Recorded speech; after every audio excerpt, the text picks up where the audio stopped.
Hello दोस्तों, ये video जो है बहुत ही रिसेंटली अपलोड हुआ है जापानीज़ मीडिया में और इंडिया को लेके काफ़ी हलचल है और उन लोगों के बीच जो है बेसिकली पैनलिस्ट है जहाँ पे कई तरह के एक्सपर्ट्स जो है वो इंडिया के बारे में, इंडिया में क्यों इन्वेस्ट करना चाहिए या फिर इंडिया में क्यों इन्वेस्ट नहीं करना चाहिए, दोनों ही आर्गूमेंट्स हैं दोनों पैनलिस्ट के। और यहाँ पे इंडिया के बारे में पॉजिटिव नेगेटिव कहने वाले दोनों टाइप के पैनलिस्ट ही जो है आए हैं।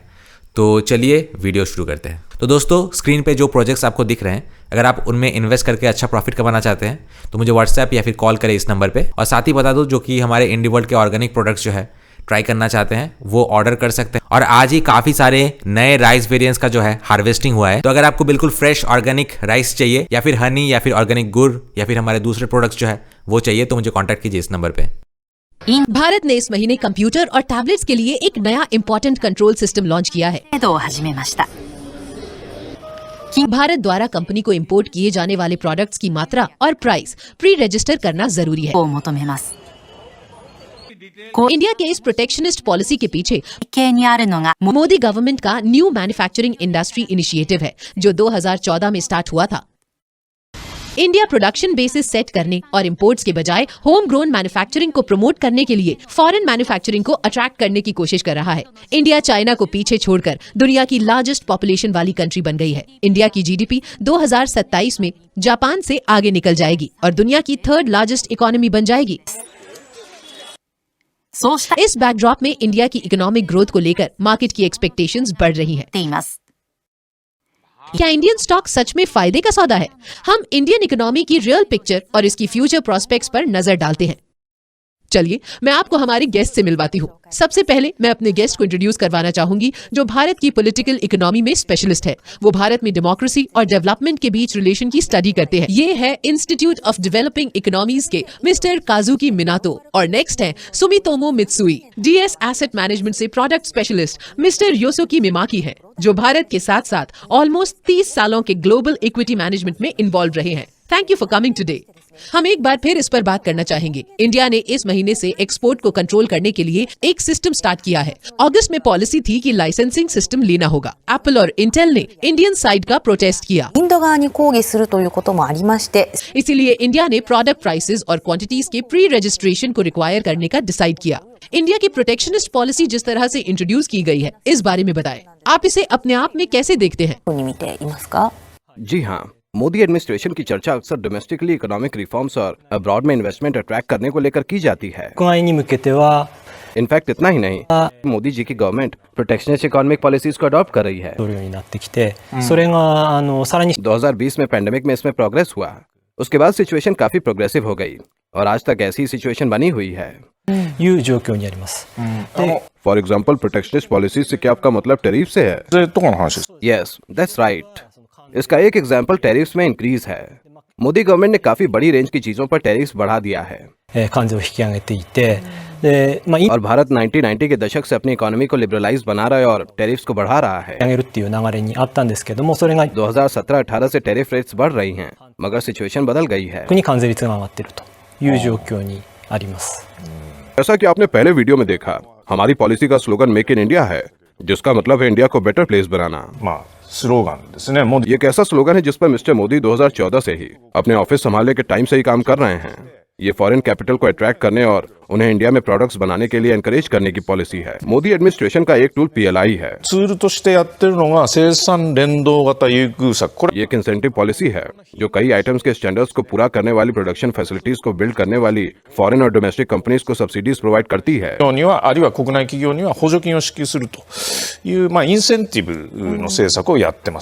इसका बजट 47 ट्रिलियन येन है।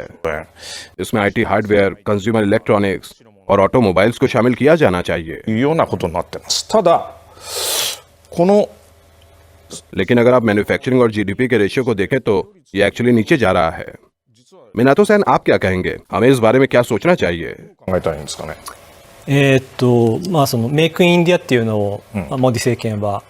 जैसा कि मैंने पहले भी मेंशन किया था कि मोदी एडमिनिस्ट्रेशन ने make in India policy start की और ये एक स्लोगन जैसा है, मगर ये काम नहीं किया।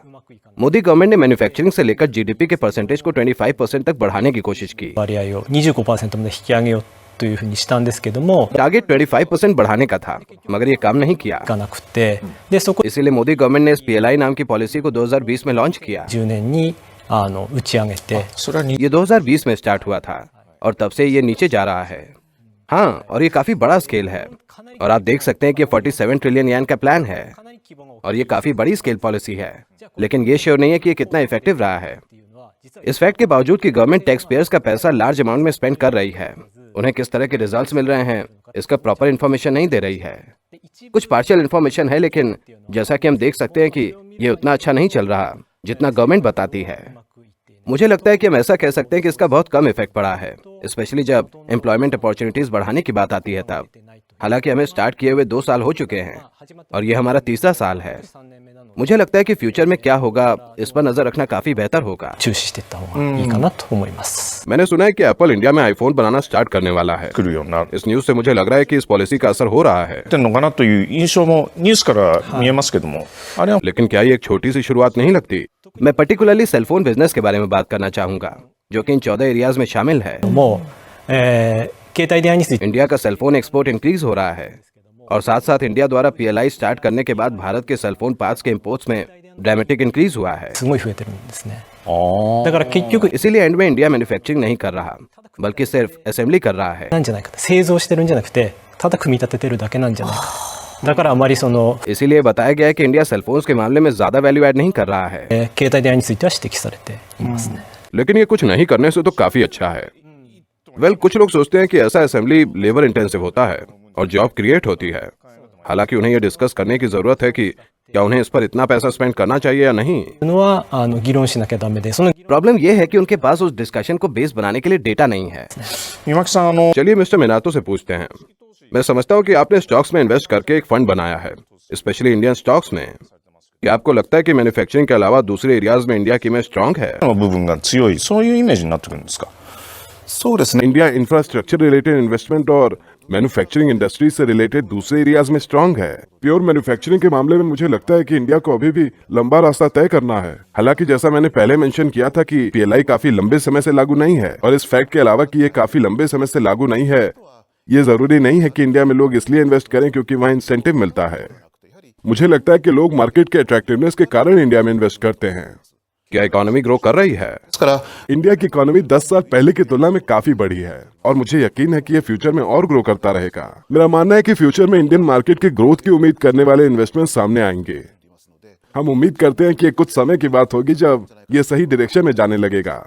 इसे ध्यान में रखते हुए हम अब इंडियन स्टॉक मार्केट के एनालिसिस की ओर जाना चाहेंगे। इंडिया की जीडीपी ग्रोथ 7% है, जबकि सर्वाइवल इंडस्ट्री सुस्त है। इंडिया की जीडीपी ग्रोथ रेट 7% है, जो इंडोनेशिया और चाइना से ज्यादा है। ているという状態です。 मार्केट को भी इस तरह की ग्रोथ की उम्मीद है। इंडिया का लीडिंग स्टॉक इंडेक्स सेंसेक्स और निफ्टी 500, जिसमें इंडिया के नेशनल स्टॉक एक्सचेंज में लिस्टेड टॉप 500 कंपनी शामिल है, वो पिछले दशक में काफी ग्रो हुआ है। で大きく伸びています。 मिस्टर मिनातो, क्या ये कहना सही है कि ये इंडियन मार्केट अभी भी प्रॉमिसिंग है? いいんでしょうか。 हाँ, हमें लगता है कि ये काफी प्रॉमिसिंग है। मुझे लगता है कि इंडिया इवेंचुअली एक जरूरी इन्वेस्टमेंट मार्केट बन जाएगा। दूसरे शब्दों में कहे तो मुझे लगता है कि लोग सरप्राइज हो जाएंगे अगर हमने इंडिया में इन्वेस्ट नहीं किया तो। と言いますのは जैसा कि आपने मेंशन किया कि इंडिया की इकोनॉमिक ग्रोथ आ ही रही है, 大変高いものがございます。 और जैसा कि वीडियो में मेंशन किया गया कि उम्मीद है कि इंडिया की इकोनॉमी जापान को पीछे छोड़कर दुनिया की 3rd लार्जेस्ट इकोनॉमी बन जाएगी। 中で इसका एक कारण यह है कि अब ऐसे मार्केट में इन्वेस्ट करना काफी अट्रैक्टिव है। 一つ दूसरा कारण यह है कि इंडिया में इन्वेस्टर्स इंडियन स्टॉक्स में बहुत इंटरेस्टेड हैं। 皆様が大変ですね、インド株に興味を持っていらっしゃって、 उनके लिए इंडियन स्टॉक्स के रूप में म्यूचुअल फंड्स खरीदना काफी कॉमन है। ये काफी कॉमन हो गया है और मार्केट को सपोर्ट भी कर रहा है। ये भी उन कारणों में से एक है जिसकी वजह से मुझे लगता है कि ये एक बहुत ही अट्रैक्टिव मार्केट है। क्या स्टॉक मार्केट में फॉरेन और डोमेस्टिक इन्वेस्टर्स दोनों से फंड्स आ रहे हैं? 流れ込む。おっしゃる通りです。 なわけです。 हाँ, आप सही कह रहे हैं। फॉर एग्जाम्पल, जब आप एक इंडियन स्टॉक फंड सेट करते हैं तो किस तरह की कंपनीज और इंडस्ट्रीज को फंड में शामिल किया जाएगा? が期待があって、そこに組み入れるというような行動になるんでしょうか。 इंडिया के मामले में लार्ज नंबर में लिस्टेड कंपनीज हैं और कंपनीज की एक वाइड रेंज है जो काफी अट्रैक्टिव है। इंडिया के domestic growth attractive domestic infrastructure से रिलेटेड इन्वेस्टमेंट है और इसके अलावा लोगों के एनरिचमेंट के लिए कंजम्पशन का एक्सपेंशन भी काफी अट्रैक्टिव होगा। 拡大といったものが大変魅力になってまいりますので、 मुझे लगता है कि ये फ्यूचर के लिए कीवर्ड्स होंगे। 実際に क्या आप हमें एक्चुअली में इंडेक्स में शामिल स्टॉक्स दिखा सकते हैं? できるんですか。 मुझे लगता है कि आप टॉप स्टॉक्स देख सकते हैं। ご覧に出ることはできると思います。 あ、これは ये इंडस्ट्री द्वारा होता है।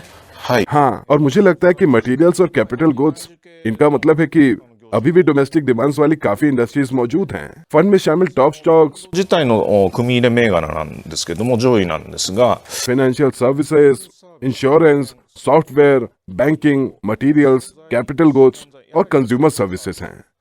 इसलिए जैसा कि आपने पहले मेंशन किया कि कई सारे स्टॉक्स हैं जो डोमेस्टिक डिमांड में ग्रो करने वाले हैं। そういう株が多いと。 हाँ, बिल्कुल सही। और ये मिड कैप स्टॉक फंड है ना? हाँ, आपने सही कहा। ये एक डेवलपिंग कंट्री का मिड कैप स्टॉक है। इसको लेके फॉरेन इन्वेस्टमेंट्स थोड़ा परेशान हो सकते हैं। क्या कारण है कि आपने मिड कैप स्टॉक चूज किया? सबसे पहले मैं बता दूं कि भारत 5000 लिस्टेड कंपनीज वाला मार्केट है। इसका मतलब है कि वहाँ कई सारे लिक्विड स्टॉक्स हैं। इसका एक कारण यह है कि ना सिर्फ लार्ज कैप स्टॉक है वहाँ, बल्कि स्मॉल और मिड कैप स्टॉक्स भी हैं जो काफी लिक्विड हैं। दूसरी बात यह है कि मीडियम साइज कंपनीज के पास अभी भी ग्रोथ के मौके हैं और ऐसी कई कंपनीज हैं जो अभी भी ग्रोथ फेज में हैं। ये उन्हें काफी अट्रैक्टिव बनाता है। इसके अलावा वहाँ कई फील्ड्स हैं जिसमें मिड कैप कंपनीज लीडर्स हैं। ये मिड कैप स्टॉक्स को बहुत अट्रैक्टिव बनाता है। 非常に大きいものがあるというふうに見ております。 अगर आप सेक्टर्स को डिटेल से देखें तो आप ये कहना चाहते हैं कि मिड कैप कंपनीज अक्सर लीडर्स होती हैं। 企業であるという場合が多いと。 हाँ, बिल्कुल सही कहा आपने। फॉर एग्जाम्पल होटल्स और रेस्टोरेंट के मामले में कुछ लार्ज कैप स्टॉक्स हैं जो स्टॉक एक्सचेंज में लिस्टेड नहीं हैं। इसीलिए मिड कैप स्टॉक्स अक्सर लीडर्स होते हैं। इस सेंस में हमारा मानना है कि यह हमारे लिए एक अट्रैक्टिव मार्केट है। थैंक यू, शुक्रिया। अब कमर्शियल ब्रेक के बाद हम इंडिया के लिए फ्यूचर के चैलेंजेस के बारे में बात करना चाहेंगे जो इकोनॉमिकली ग्रो हो रहा है।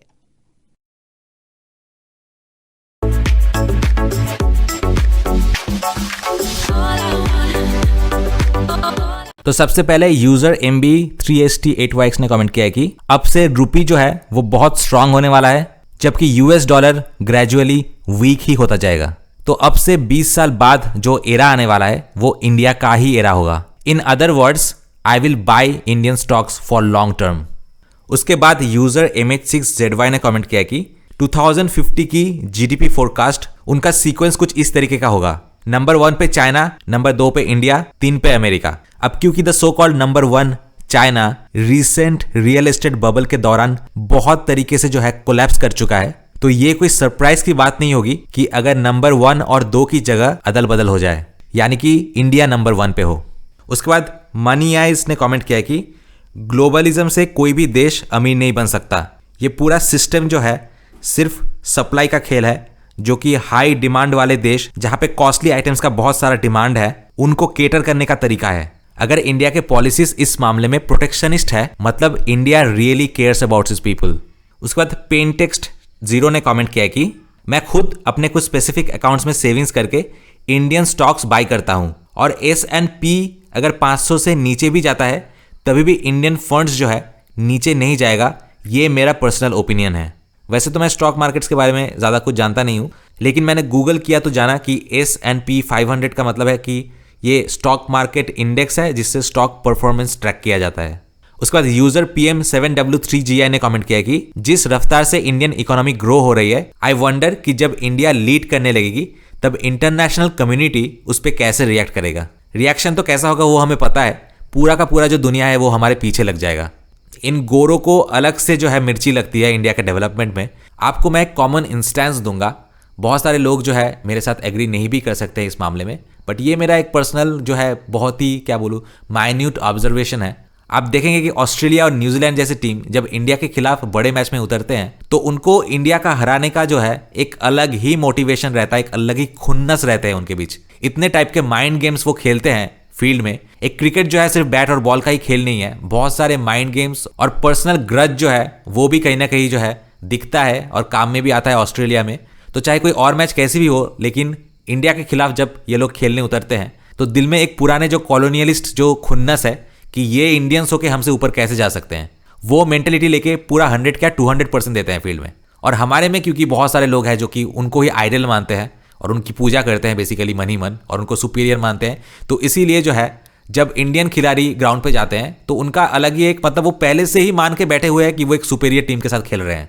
मुझे अभी भी याद है जब सेमीफाइनल हो रहा था तो मैंने बोला था कि अगर ऑस्ट्रेलिया फाइनल में जाता है तो वो लोग जीत के ही छोड़ेंगे। पर्सनली अगर मैं बोलूं, मुझे पाकिस्तान के खिलाफ जीत के भी उतना खुशी नहीं मिलता है जितना ऑस्ट्रेलिया और ऐसे गोरों के जो ईगो वाली टीम है ना, उनके खिलाफ जीत के जो मिलता है। लेकिन majority of the times Indians जो है उनको उनके भाषा में जवाब देने में असमर्थ रहते हैं। पाकिस्तान के साथ हमारी दुश्मनी है, आउटराइट दुश्मनी है, लेकिन पाकिस्तान खुद को सुपीरियर समझता भी नहीं है और समझेगा तो भी वो कॉमेडी हो जाएगा। बट एनीवे, इंडियंस भी जो है पाकिस्तान को एज ए दुश्मन देश, टेररिस्ट देश समझते हैं, लेकिन हम में वो सुपीरियरिटी कॉम्प्लेक्स वाला चीज़ जो है इंडियंस में है नहीं। लेकिन इन गोरों के खिलाफ जो है हमें वो सुपीरियरिटी कॉम्प्लेक्स जो है लाना है। हम अगर खेल के मैदान में हो या फिर किसी भी दूसरे मैदान में हो, खुद को समझे कि we are the superior ones. ये सब गांधीगिरी छोड़ो, इनके खिलाफ अगर जीतना है तो उसी माइंडसेट लेके जीतना होगा। तो anyway, coming back to the topic कि इंटरनेशनल कम्युनिटी जो है उनसे इंडिया का सक्सेस बर्दाश्त नहीं होगा और वो तरह तरह के माइंड गेम्स खेलेंगे। और ऐसे में अगर हम सिर्फ डिफेंसिव पॉलिसी रखेंगे तो हम जो है फिर से वैसे ही पीछे चले जाएंगे जैसे कि हम क्रिकेट फील्ड में पीछे जाते हैं। हमारा अप्रोच जो है कंप्लीटली अटैकिंग होना चाहिए। अगर कोई दूसरा देश हमारे देश के बारे में बदनाम कर रहा है तो हमें भी उसी लेवल में जाके वहाँ पे क्या शॉर्टकमिंग्स है उसको ढूंढ निकालना है और उसका भी जो है पूरे दुनिया में जो है पर्दाफाश करना है और पूरे दुनिया को दिखाना है। और मेरे चैनल इंडी वर्ल्ड का कई सारे गोल में से ये भी एक गोल है। उसके बाद ड्रैगन मेशिन वी ने कमेंट किया कि अभी के लिए मैं एक इंडियन थीम इन्वेस्टमेंट ट्रस्ट जो है वो बाय करूंगा और उसे ऐसे ही जो है अकेला छोड़ दूंगा। अगर वो ऊपर जाता है और उससे प्रॉफिट दिखती है देन आई विल बाय मोर। उसके बाद आसामी साल्टो 163 ने कमेंट किया कि पब्लिक एक्सपेक्टेशंस इंडिया के इकोनॉमिक ग्रोथ को लेके बहुत ज्यादा बढ़ रही है, लेकिन भारत के इन्वेस्टमेंट एनवायरनमेंट को लेके कुछ चिंताएं हैं। इसको लेके प्रॉपर इंफॉर्मेशन नहीं है कि सरकार जो है टैक्स डॉलर्स कैसे यूज करती है और इंडिया में इतने सारे लोगों के जॉब्स क्यों गए, उसका जो रीजन है वो भी अभी तक अननोन है। उसके बाद यूजर YK1TN ने कमेंट किया कि मॉडरेटर का जो क्वेश्चन पूछने का तरीका था वो काफी स्मार्ट और काफी पोलाइट था। नहीं होगा, लेकिन जितना पोलाइटनेस इंडियन मॉडरेटर में है उतना नहीं हो सकता। क्या बोल रहे हो आप? पोलाइटली अगर क्वेश्चन पूछने का मास्टर क्लास चाहिए तो इनसे लो।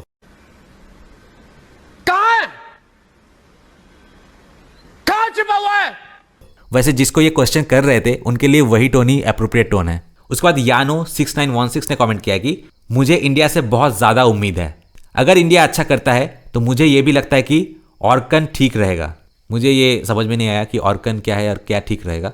उसके बाद यूजर BV2Q ने लिखा है कि जिन देश में ह्यूमन लाइफ को जो है कीमती माना जाता है और ह्यूमन लाइफ को प्रॉपर रिस्पेक्ट दी जाती है, उनकी इकोनॉमी काफी स्ट्रांग होती है। अब बहुत सारे लोग जो है इसका मॉकिंग करेंगे या फिर टोंट करेंगे।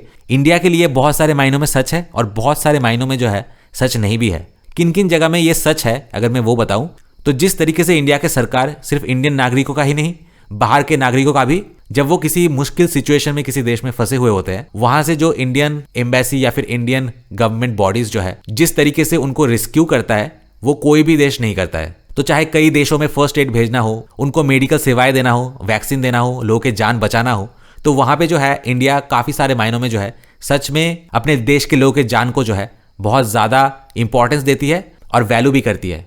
लेकिन जहां पे वर्क एक्सप्लॉयटेशन की बात हो वहां पे काफी सारे एम्प्लॉयज को जो है लिटरली कुत्तों की तरह काम करवाया जाता है। एज ए रिजल्ट कुछ ही सालों के बाद जो है उनके शरीर में काफी सारे प्रॉब्लम्स आते हैं और उनका पर्सनल लाइफ बोल के भी जो है कुछ चीज होता नहीं है। पर्सनल लाइफ ये वाला चीज तो जो है जापान को या सारे ही देशों के लिए जो है एप्लीकेबल है। वहाँ के वर्क कल्चर भी कुछ ऐसे ही टॉक्सिक है जहाँ पे इंसान को जो है एक बार काम में घुस गया तो अपना जो पर्सनल लाइफ है, पर्सनल हैप्पीनेस है, उसको परसू करने का मौका ही नहीं मिलता है। तो ऐसे नहीं बोल सकते कि सिर्फ इंडिया में है ऐसे, लेकिन काफी सारे लेबर्स को जो है जिस तनख्वाह में जो है जिस इनह्यूमन तरीके से उनको काम करवाया जाता है वो देख के यही लगता है कि वो अनएक्सेप्टेबल है। तो जिस एस्पेक्ट्स में जो है इंडिया अपने देश के सिटीजन्स के लाइफ को वैल्यू देता है उनको हमें बरकरार रखना है और जहाँ पे जो है इंडियन सिटीजन सफर कर रहे हैं वहां पे जो है हमें काफी सारी चीजों का इंप्रूवमेंट भी करना है। उसके बाद यूजर RQ8J ने कमेंट किया कि मुझे लगता है कि इंडिया रैपिडली ग्रो करेगी एक बार उसका इंफ्रास्ट्रक्चर जो है लाइन पे आ जाए तो। उसके बाद यूजर IX6WN ने कमेंट किया कि isn't it a good idea कि हम जो है सैटेलाइट के थ्रू इंडियन कंपनीज और इंडिया में जो है सुजुकी के शेयर्स जो है, सुजुकी के स्टॉक्स जो है वहां पे हम इन्वेस्ट करें। सैटेलाइट के थ्रू इन्वेस्ट करना, आई थिंक वो टीवी के जरिए कुछ प्रोग्राम के जरिए इन्वेस्ट करने की बात कर रहे हैं, मुझे नहीं पता। सुना है कि जापान जो है दुनिया के देशों से जो है 10 साल आगे जा रही है। I don't know exactly what he is talking about. उसके बाद यूजर IZ7 ने कमेंट किया कि अगर आपने अभी तक जो है इंडियन स्टॉक्स में इन्वेस्ट नहीं किया है तो कर क्या रहे हो भाई? क्या कर रहे हो यार, तू मजाक है क्या? तो दोस्तों कमेंट का सिलसिला जो है आज यहीं पे खत्म करूंगा। मिलते हैं आपसे नेक्स्ट वीडियो में। Till then good bye.